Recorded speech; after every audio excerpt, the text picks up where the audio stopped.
Life is worthwhile if you care. It's worthwhile if you learn, it's worthwhile if you try, it's worthwhile if you stay, and it's worthwhile if you care. And I wrote this little phrase that I gave in these talks to service clubs. Here's what I said: if you care at all, you'll get some results. If you care enough, you could get incredible results. If you care at all, you'll get some. But if you care enough, you can get unbelievable results. So the key, I'm sure, of people who spend this kind of money and this kind of time searching for ideas for the future, you are the people who would do that. Not just to care at all, but to care enough. To care enough to make a difference. To care enough to turn somebody around. To care enough to start a new enterprise. To care enough to change it all. To care enough to be the highest producer. To care enough to set some records. To care enough to win. Okay. So that was my little talk to service clubs when I first got started. Right? That's how I started. Communication wasn't that easy for me when I first started. My first little talk in this little business Mr. Schoaf invited me into, my first little talk, I stood up, my mind sat back down, right? I opened my mouth and nothing came out. My knees were banging together and sweat pouring off my face. It's called terror, in case you haven't tried it, right? But guess what I did? Jot this down now. This is the secret to success. I got up and did it again. Even though I was scared to death, I got up and I did it again. And that second one wasn't too good, but guess what I did? I did it again, and I did it again. And I worked up my courage, and I did it again. I committed to it, and I did it again. And finally, it got to be a little easier. I got a little more acquainted with the art. Incredible. So have something good to say, preparation. Here's some words to help you in preparation. Jot these down. To prepare to have something good to say, keep a keen interest in life and people. Don't let your senses go dull here. Guess what most people are trying to do? Get through the day. Here's what I'm asking this unusual audience to do. Get from the day. Get from the day a clear picture of the drama of human life. Some doing it right, some doing it wrong. Some gathering in, some throwing it away. Some building reputation, some letting it all slide. Get from the day what's happening in politics, right? Read the newspapers, read the magazines, find out what's going on. Get from the periodicals, get from the day, get from what's happening. Get from your job, get from your career, get from the people around you, what's happening in the community. Get all of that. The positive side, the negative side. My parents used to say, attend everything. Some things are so costly, it might be a little out of reach for a while, but Andrea Bocelli came to Beverly Hills. Guess what the tickets cost? $2,500 for a 2-hour performance. That's pretty good pay, $2,500. So some things might be out of reach, but whatever you can go to, get to. Save up the money and go. Save up the money and go. So that you'll be more aware of what's going on around you. Keep up that keen interest in people. Why do they do what they do? How come things are happening today that didn't used to happen 30 years ago? Okay. Now the next word is fascination. To be fascinated with life and people and the drama that's live and in color every day. CinemaScope. Fascination goes a little bit beyond interest. Interested people want to know, does it work? Fascinated people want to know, how does it work? Kids have this unique ability to learn several languages in a 6-7 year period. And the reason is because they're so fascinated. They're so interested. They're so curious. Kids have to know. And that's how the drama of their learning takes on such speed in such a fairly short period of time, is because of this unusual interest and fascination and curiosity. You know, we're walking on ants, and kids are studying them. Said, don't walk on these ants, I'm studying them. How come an ant can carry something bigger than he is? That's a good question. They must be unbelievably strong if they can carry something bigger than they are. Here's what else I've learned. To be fascinated instead of frustrated. It's just a little trick to play. The next time you're tempted to be frustrated, see if you can't turn it into fascination. Instead of a frown, it puts a smile on your face. Now, sometimes you look a little weird, but so be it. Says, how can he smile? I don't know. Must be somebody different. Babe Ruth, the home run king, right? Back in those days of baseball, used to strike out, come back to the bench smiling. They used to say, Babe, you just struck out. How can you smile? He said, I'm just that much closer to the next home run. Just stick around. Won't be long. One will be sailing over the fence. So you find it fascinating instead of frustrating. Just try it. Just try it. I've learned. In Los Angeles, I'm on the freeway headed for the airport. My airplane leaves in 45 minutes. The traffic's moving, not 1 inch. I'm now fascinated. I'm telling you. I've learned how to do it. Now, make this note. It doesn't work every time. Nothing works every time, but every time you can get it to work, guess what? It'll benefit your day. You'll get more from it. To be fascinated instead of frustrated. Now, I've also learned the ultimate. I'm fascinated by my own frustration. How come it doesn't take me long to lose it on occasions? It must be from my father's side. My mother was a gentle soul. Just find it all fascinating. I talked to a lot of the network marketing companies over the years, and I give them that little clue. Somebody joins, you say, oh, they're going to stay forever, and then they leave right away. You have to say, isn't that interesting? And some of you thought never would make it. Sure enough, they become superstars. You have to say what? Isn't that interesting? I thought they'd stay forever. They don't stay. Isn't that interesting? I didn't think they would do anything. Look what they're doing. Isn't that interesting? So that's a good phrase. Just find it interesting. Find it fascinating. Say, wow, I never thought that would happen. I had another picture in mind. Wow, was I ever wrong? Right? And it's good sometimes to be wrong on the positive side. I didn't think it was going to work. It worked. Say, what if somebody doesn't look at your business opportunity? Say, well, what if they do? I mean, it doesn't take much to turn the question around. Say, what if they won't join after they look? But what if they do join? What if they join and don't stay? I got a better question. What if they do stay? What if they quit after 3 months? I got a better question. What if they stay after 3 months? So sometimes little tricks here that you can play just to give yourself a different look, because somebody could either stay or leave, and wouldn't it be better to assume that they would stay, and then if they leave, say, isn't that interesting? I've learned to do that with myself. Wow, look what I did. Isn't that interesting? Wow. I thought I was going to behave better, but wow, I lost it. Isn't that interesting? I thought sure that wasn't going to bother me. Sure enough, I thought I had a handle on this. Looks like I got some work to do, right? You just find yourself fascinating and interesting as you journey through life. So give yourself a chance, okay? Now here's the next word that's very important if you want to be a good communicator, and that's sensitivity. Sensitive to someone's drama, someone's trouble, difficulty. As you contemplate your own, now you can be sensitive to someone else. And there's no better way to be helpful than if you do your best to try to understand. Here's the old phrase, we've heard it, let's jot it down this time. Learn to walk in someone's shoes for a while. Try to understand where they are. How come they're in this dilemma? Maybe it's something that I don't know, I don't understand.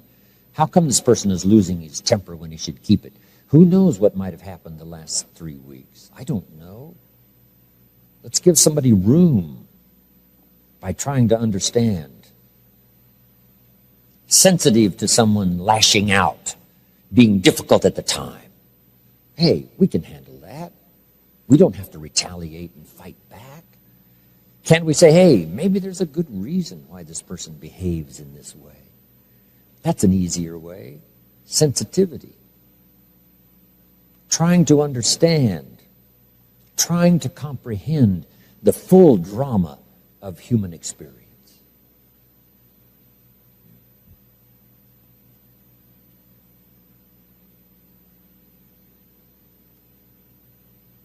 Trying to understand the necessity of war We've been through quite a century, the 20th century, a bloody century. We're all hoping that the 21st century will not have such tragedy as World War II, World War I, Korean War, Vietnam War, and the decade and the century before, the Civil War. Surely we've had enough of war. Surely we can settle things by reasoning together rather than resorting to conflict. But being sensitive to someone else's point of view, being sensitive to someone else's, the reason they think like they think, the reason they do what they do, let's see if we can't get behind the scene and try to figure that out. One of the greatest phrases in all the Bible said, "Blessed are the peacemakers." Guess what a peacemaker is? Someone that we hope is around when the conflict could be resolved. Someone who understands both sides and brings them together. Say, I know you've got some animosity and I know you've got some, but now that you've fought and that's not going to settle it. Couldn't we get together and reason this whole thing out? So in times of conflict, we look for a peacemaker. And the peacemaker has to understand both sides of the issue. Say, I understand your dilemma, and I can see where you're coming from. And I can understand why you would say what you said back then, and you said what you said, but hey, isn't there a better way? Couldn't we find a better way to settle it all? And that's what we're looking for. Parents have to learn to be peacemakers when there's two sides to the issue. And maybe neither one is that far wrong, but to try to settle it. And in order to do that, we have to understand both sides. We have to understand the feelings on both sides. And that kind of sensitivity now gives us a wonderful opportunity to grow so that we can communicate and our words will be meaningful when the test comes and the drama comes and the time comes to step up and speak, or to sit down and speak, or to be quiet and speak, or to be loud and speak. Whatever that might call for, we'll be prepared if we do have a genuine understanding. How come in Northern Ireland the Protestants and the Catholics can't get along? I mean, why fight over religion? Someone says, well, mine's important. Well, sure. The other one says, hey, you don't know how important mine is. And we say, finally, look, even though we disagree, couldn't we agree to disagree, but not kill each other? But unless you really know the conflict and the depths of the conflict and the roots of the conflict, and how far back it goes and the animosity on both sides, I'm telling you, it is real strategy to try to keep things in balance and keep the ship from sinking and try to resolve the conflict. But it calls on the greatest of communication. So jot this word down. It's a very important word in political circles, diplomacy. Diplomacy is having this sensitivity to the wider range of why people do what they do and why the conflict occurs, and then come up with an answer. Diplomacy. Big D, diplomacy. Not start another war. Not start another conflict, but try to settle it to the best of your ability using the best art of diplomacy. Next, to have something good to say, you've got to have working knowledge. This is where your journal comes in. This is where gathering ideas comes in. This is where the notes you're taking this weekend come in. This is going to serve for you an incredibly good resource to go back, study, review, and pick up all these ideas that can be useful to you when you get ready to talk, when you get ready to speak, when you get ready to train, when you get ready to conduct a seminar, a lecture, or family council. You'll have something good to say. So don't be lazy in language. Don't be lazy in gathering up ideas. I know it's hard work, but it's work that pays off so immensely. So that's number one. To achieve good communication, have something good to say. Now we've got to move on. Here's number two. Now you've got to say it well. Just because you know something and have plenty to say, now it's very important how you say it. Here's what we teach in sales. It's not so important what you say as how you say it, how you deliver the message. Key phrase, the manner in which you talk about the matter. Sometimes it's the manner that wins the day. Not just the matter, but the manner.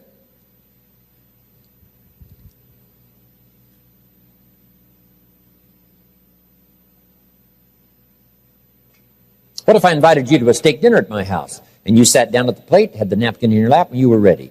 But I backed up to the other side of the dining room, picked up this steak now that's well done, you could smell it, and it is ready to go. And I wind up like a big league ball player and let you have it right in the face. Isn't that one way to present a steak? So, key phrase now, steak in the face. It's difficult for someone to say, thank you very much, take the steak off the face, put it in the plate and eat it. I'm telling you, I'd lose my appetite. Somebody did that with me. So it's a lot different now, a steak in the face and a steak well presented. Same steak. Somebody's hungry. You got the message, you got the steak. But key phrase underlined, the manner in which you deliver the message. The way, the spirit, the sincerity, all that human stuff that we all possess. If that is present in the delivery, now it becomes palatable. Now it becomes reasonable in presentation. Now, saying it well is many things. Jot these down. Number one, repeating it until you can say it well. Repetition is the mother of learning to do it well. This is my 39th year. I should be pretty good by now. Well, I appreciate that. Thank you. Should be. And I intend to get better. I don't want the day to come when someone says, you should have heard Jim Rohn 10 years ago when he was really terrific. I want someone to say, hey, I heard him 10 years ago, but you should hear him today. Hey, he's taken off some of the sharp edges. He digs a little deeper in his own heart and experiences and delivers it a little softly. Or he used to be a little harsh. I want my growth to be obvious. So, learning to say it well is practicing until you get good at it. Here's some other keys. Sincerity. If you present it with sincerity, it's hard to resist a personal appeal. A key that parents need to learn, making a personal appeal.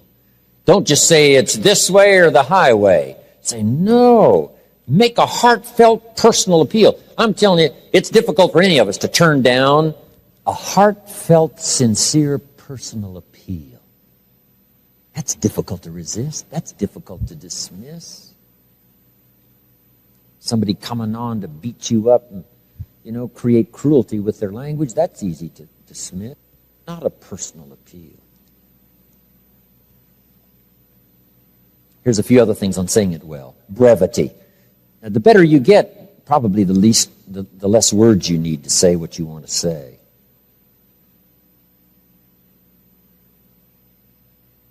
We learn to be brief in presenting an idea. If it takes 2 hours to present one simple little idea, that's too long. You got to learn to use what we call the economy of words. Say it in a sentence. Say it in a couple of sentences. Say it with a couple of illustrations and move on. Brevity. Jesus was powerful, but he was brief.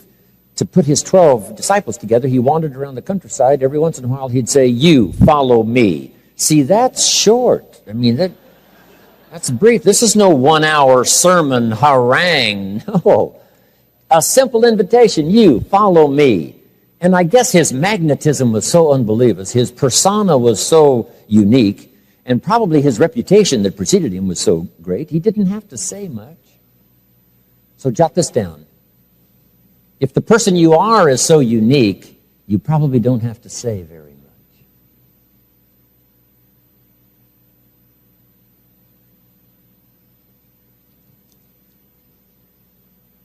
Now, one of the ways to learn to be brief is to talk to kids, because they don't have long to listen. You talk to kids for 30 seconds, and they say, how long is this going to take? I mean, they got games to play. They got places to go. I mean, they can't hang around for an hour and listen to some long discourse. So, brevity. Now, here's a couple of other things. Style. Try to develop your style. But here's one of the ways now to develop your style. Be a student of style. Some people that learn to speak up a little stronger. You say, hey, I need to learn to do that. Speak up a little stronger because I see how effective it is. Not just to be loud, but just to be a little stronger in your presentation. Maybe learn to express with your face, right? Open up your eyes and express a little more on the outside what's on the inside. Gestures might be helpful.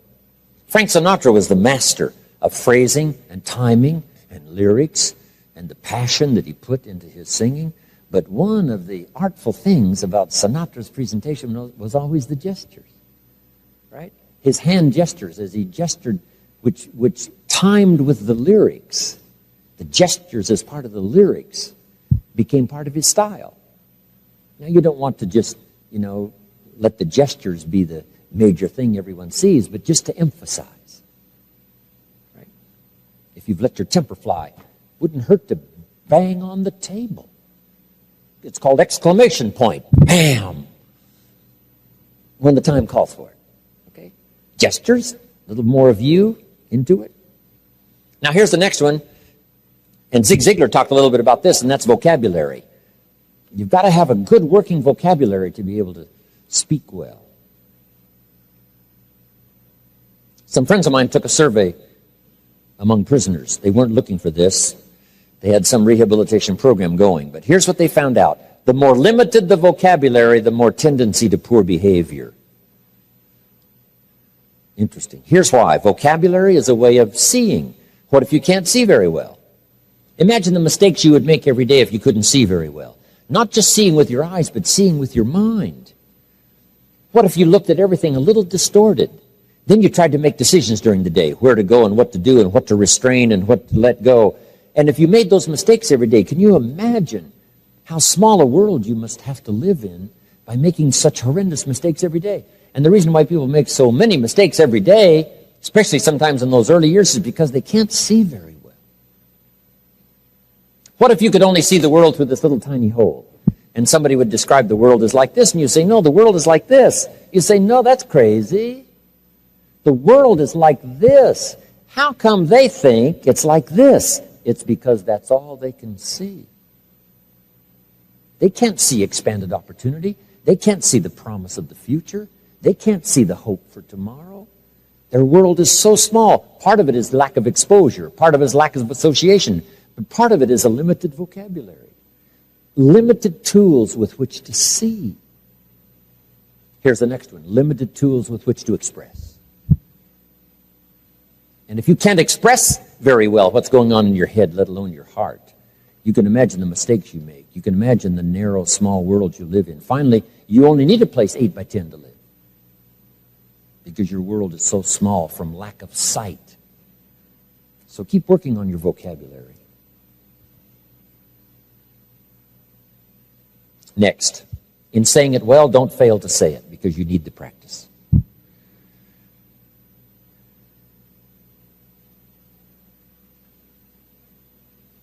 Got a good phrase for you.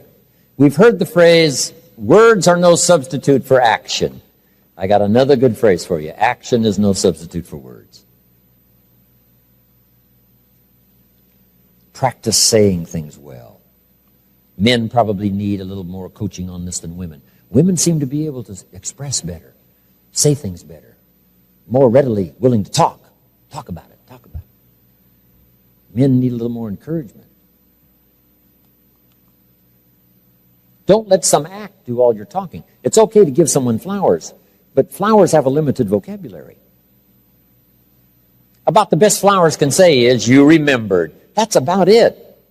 Flowers don't say, nobody in this world affects me like you do. See, that you have to put in the little card along with the flowers. So did you make the note? Don't let flowers do all the talking. You've got to add the little card. Express something yourself. Long after the flowers are gone, the card will stay with what you've said. When I was married to Judy, she gave me this fabulous watch for my birthday. And the watch was fine, but the words on the back that said, my love for all time, your Judy. See, those words were more valuable than the watch. I've still got the watch. And what's valuable to me is not that I've kept the watch. What's valuable to me is that I've kept the words. Wow. So don't fail to say it. Practice.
Chẳng thể quên khi cơn mưa đêm lại về.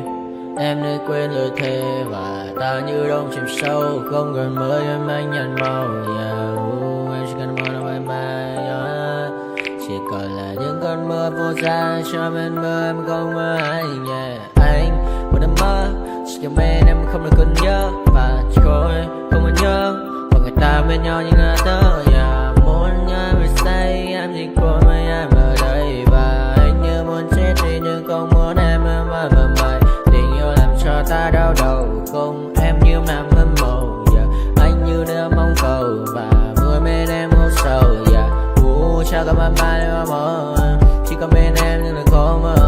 Mà đang dài em muốn bên ai anh không mong gì hơn chỉ mong em sẽ ở đây ôm anh thật gần. Anh chỉ mong đôi ta được có nhau mà đừng em đâu anh có em muốn em bên ai có em. Ta sẽ trao nhau môi hôn thật sâu ôm anh.